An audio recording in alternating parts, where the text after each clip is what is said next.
तो कैसे हो मेरे चितो गाइस। आज की इस वीडियो में आपको शिक्षण और सिखाने की बुनियादी प्रक्रिया, basic process of teaching learning, और ये जो है सीडीपी की महत्वपूर्ण क्लास है और किसके लिए जो सीटेट पेपर 1 और पेपर 2 की तैयारी कर रहे हैं। और ये पार्ट हमारा 22 है, इससे पहले 21 पार्ट हमने बना रखा है। तो चलिए वीडियो को शुरू करते हैं।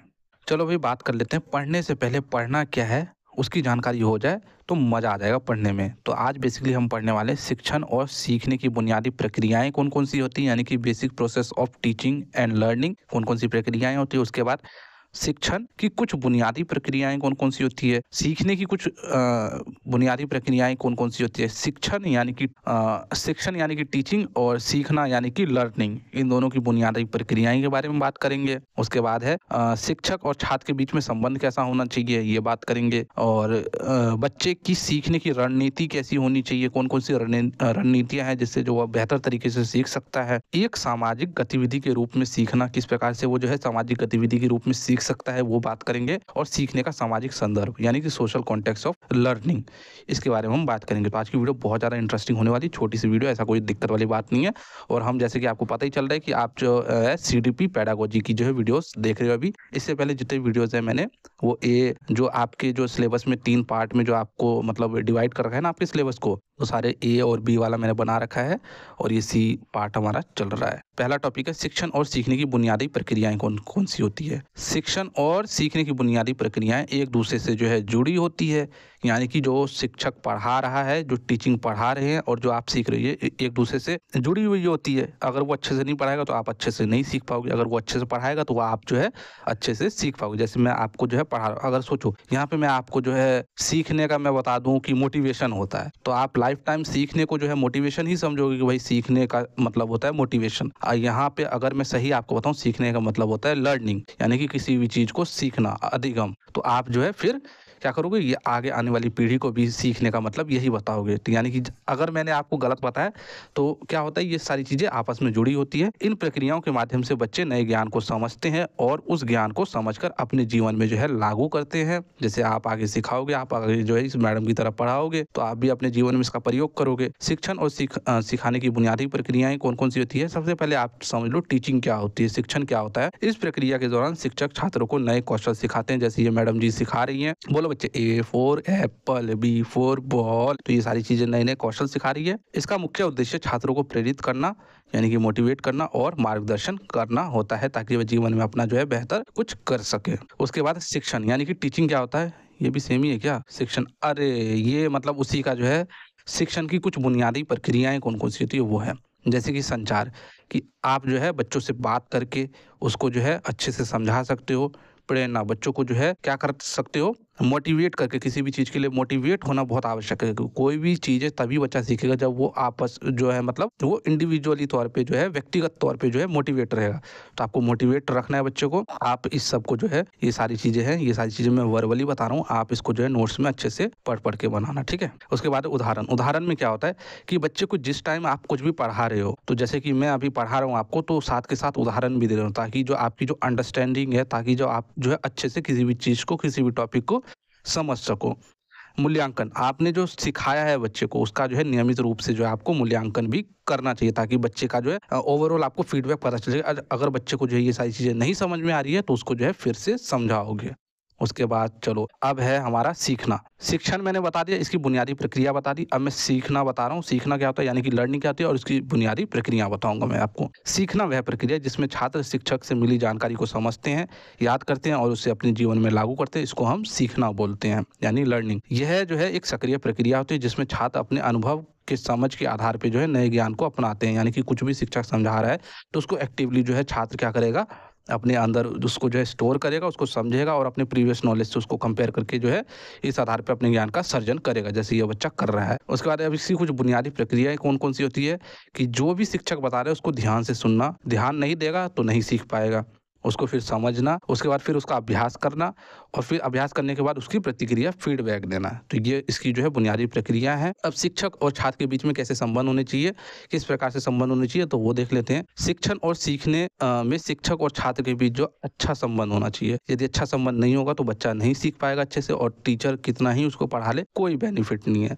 लोकतांत्रिक वातावरण होना चाहिए कक्ष का, यानी कि जो क्लासरूम का जो है लोकतांत्रिक डेमोक्रेटिक वातावरण होना चाहिए कि बच्चे को ऐसा ना लगे कि भाई अगर हम टीचर से कुछ पूछेंगे तो वो हमें मारेंगे। ऐसा जो है उसके मन में कुछ भावना नहीं होनी चाहिए। बच्चा जो है खुले तौर पे कुछ भी पूछ सकता है, कुछ भी मतलब कि अगर छोटा बच्चा तो वो कुछ भी पूछ सकता है, समझ रहे हो। तो इसके लिए बच्चे को अगर कुछ अपना पर्सनल चीजें वो कहीं पे देख लेता है तो वो चीज में पूछे तो उसमें जो है आपको उसको दंडित नहीं करना है, उसको मारना नहीं है। यदि शिक्षक छात्र को अच्छे से समझाते हैं और उनका मार्गदर्शन करते हैं तो छात्र ज्यादा प्रभावी तरीके से सीख सकते हैं। उसके बाद है बच्चों की सीखने रणनीतियां कौन कौन सी होती है जिससे बच्चे जो है अच्छे तरीके से सीख सकते हैं। तो सबसे पहले जो है ये जो समूह कार्य में जो बच्चे काम कर रहे हैं कोलैबोरेटिव लर्निंग के द्वारा, यानी कि समूह में कार्य करके जो है बच्चे अच्छे से सीख सकते हैं। अच्छा तुझे ये आता, अच्छा मुझे ये आता है, ठीक है भाई, ओके भाई, ओके ओके ठीक है, इसको ऐसे लगाना, अरे पागल इसको ऐसे लगा यार, तू भी बुद्धू ही है। तो ऐसे करके बच्चे जो है समूह में ग्रुप में जो है अच्छे से कोलैबोरेट करके जो अच्छे से सीख सकते हैं।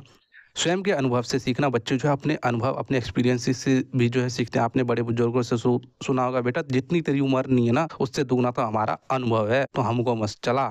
मतलब आप जो कर रहे हो उनका अनुभव उनको पहले से होता है। तो अनुभवों के द्वारा उसके बाद साक्षात्कार और बातचीत करके हम उससे इंटरेक्शन और डिस्कशन करके जो है बच्चा जो है काफ़ी अच्छा सीखता है। उसके बाद खेल खेल में ये तो सबसे अच्छा ही है प्ले मेथड। उसके बाद एक रोल प्ले मेथड होता है, वो भी बहुत अच्छा होता है। शिक्षक से सवाल पूछ के जो है उसके बाद खोजबीन करके कोई भी उसको डाउट आ रहा है तो उसकी खोजबीन जो उसकी इंक्वायरी करेगा, शिक्षक से पूछेगा कि मैडम मैडम ये कैसे होगा, ये तो मेरे को समझ ही नहीं आ रहा। तो ऐसे करके जो है बच्चा, जैसे ये बच्चा खेल रहा है मुन्ना, इसको देख के मुझे अपने भांजे की याद आ जाती है। बिल्कुल ऐसा ही है, प्यारा सा। एक सामाजिक गतिविधि के रूप में सीखना। अब एक सामाजिक गतिविधि यानी कि समाज में जो गतिविधियां हो रही है उससे हम जो है बच्चा कैसे सीख सकता है वो भी देख लेते हैं। एक सामाजिक गतिविधि के रूप में सीखना यानी कि learning as a social activity का जो मतलब होता है बच्चे को दूसरों के साथ मिलकर सीखने का अवसर प्रदान करना ही क्या होगा, उसको हम सामाजिक गतिविधि के रूप में सीखना कहेंगे। बच्चे को जो है दूसरों के साथ मिलकर सीखने का अवसर प्रदान करना। जैसे ये बच्चे आपस में जो है क्या कर रहे हैं, सीख रहे हैं, खेल रहे हैं, तो खेल खेल में कुछ ना कुछ तो सीख ही रहे हैं, ऐसी बात तो नहीं है। उसके बाद जो है इसके माध्यम से बच्चे का जो सामाजिक भावनात्मक और बौद्धिक विकास होता है। ये तो सब में ही हो जाता है, सामाजिक भावनात्मक और बौद्धिक, जहाँ पे समाज आ जाए तो वहाँ सामाजिक भावनात्मक और बौद्धिक विकास होगा ही होगा। उसके बाद इस प्रकार की शिक्षा में बच्चे का समूह गतिविधियाँ, बातचीत और सहयोग की भूमिका जो है विकास होता है। किससे किस प्रकार की बातें करनी है, किससे क्या किस प्रकार की बातें नहीं करनी है। तो ये जो दोनों स्किल होते हैं बेसिक इंट्रापर्सनल और कॉग्निटिव स्किल जो होती है कैल्प और बिक्स, ये दोनों का जो है विकास अच्छे से होता है बच्चे को। उसके बाद है ठीक है एक सामाजिक रूप में सीखना, एक सामाजिक रूप में सीखना, हाँ उसी के पॉइंट है कुछ। इसकी कुछ विशेषताएं और लाभ निम्नलिखित हैं। यानी एक सामाजिक गतिविधि के रूप में जब बच्चा सीखता है तो इसके कुछ लाभ है और विशेषताएं भी है। तो वो कौन कौन से हैं? इससे समाज में शिक्षा का जो है उपयोग होता है, इससे समाज में शिक्षा का उपयोग होता है। हाँ भाई ठीक बात है। बच्चे में सहयोग और सहायता की भावना विकसित होती है। जैसे ये बच्ची है और ये बच्ची है तो ये इसको सहायता कर रही है उछलने में, चल भाई तू उछल, हम तेरे लिए जो है रस्सी को घुमाएंगे। उसके बाद है बच्चे में नैतिक शिक्षा की समझ होती है, क्या सही है क्या गलत है, किसी ने कहाँ पे टच किया तो वो क्या चीज़ सही है नहीं है।